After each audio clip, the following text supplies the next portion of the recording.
So in this video, what I want to do is introduce the concept and the definition of mathematical induction. And this is a widespread and useful technique in really all of mathematics. I sort of teased it in a previous video where I essentially used the core concept without defining it. And here I want to be a bit more careful and lay out what it actually is. And I'll end with an example. So think about the counting numbers. 1, 2, 3, 4, 5, 6, 7, and so on. The idea of induction is, what if I want to prove something is true about every number? So what if I want to prove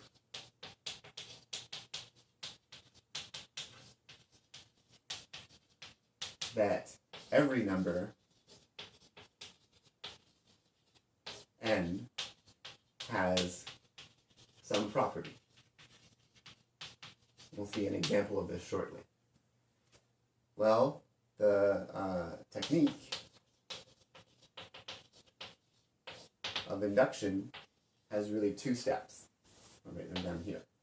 The first step is very simple. It says, prove that the property in question is enjoyed by the first number 1. So prove that 1 has the property.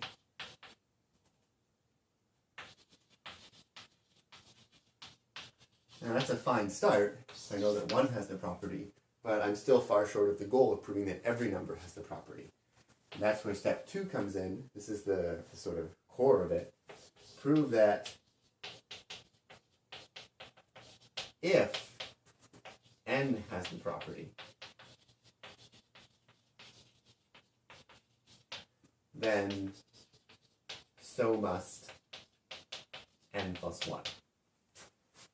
And this is kind of counterintuitive because it seems like we're assuming that n has the property, which is the very thing that we want to show, that an arbitrary number has the property. But the logic of this is key. What we're saying is that if n has the property, if from that it follows that n plus 1 must have the property, then we can do a sort of bootstrapping. If I knew this was true, then since I know that 1 has the property, it follows that 2 must have the property. And then I can apply this again. Since now I know that 2 has the property, it follows that 3 must have it. So 4 must have it, and so on. It goes all the way up.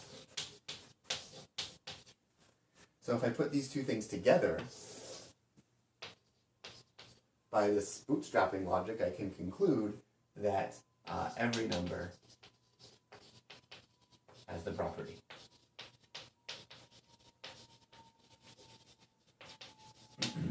Now this first step, the concrete one where I sort of start things off, is usually called the base step. And this kind of somewhat counterintuitive step where I prove that if a number has the property, so does the next number, that's called the induction step. So let's see this in action. A very classic thing to prove as sort of first proof by induction is the following claim. 1 plus 2 plus ... all the way up to n. So if I add up the first n numbers, the claim is that this is equal to n times n plus 1 divided by 2. So for example, this would say that if I add up the first, say, 10 numbers, it's equal to 10 times 11 divided by 2, which is 55. And you can check that that's the case. So how do I prove that this formula is always true? Well, I'm going to use induction. The base case is usually easy because I'm just proving that the result is true for 1. In other words, I'm proving that 1 by itself, adding up the first 1 number, is equal to 1 times 1 plus 1 divided by 2, which is just 1 times 2 divided by 2. So this checks out. The base case is easy. That leaves the inductive step. And so for the inductive step, I start out by assuming that the result is true for n. So I'm assuming what looks like the very thing that I want to prove.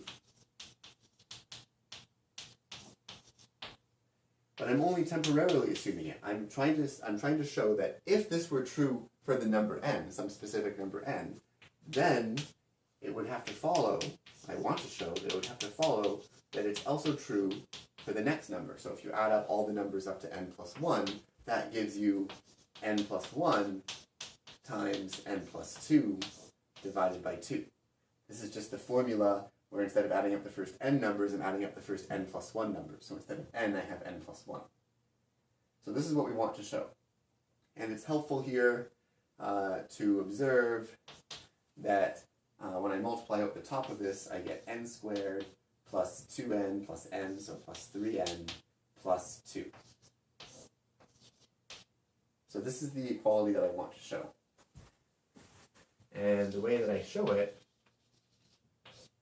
is by using my assumption.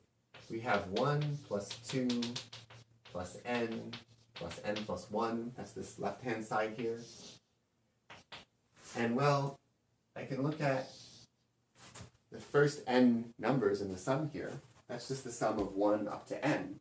And I'm assuming that I have the result up to that point. So I'm assuming that this sum is equal to n times n plus 1 divided by 2. I'm temporarily assuming that, which means that this sum with n plus 1 on the end can be written like this. That means I have n squared plus n over 2 plus common denominator 2n plus 2. And when I add this up, I get n squared plus 3n plus 2 over 2. These match. And what that means is that I've proved that if this formula holds for n, then it holds for n plus 1. And so by this very same reasoning, since it holds for 1, it must hold for 2, so it must hold for 3, and so on all the way up, it holds for all numbers.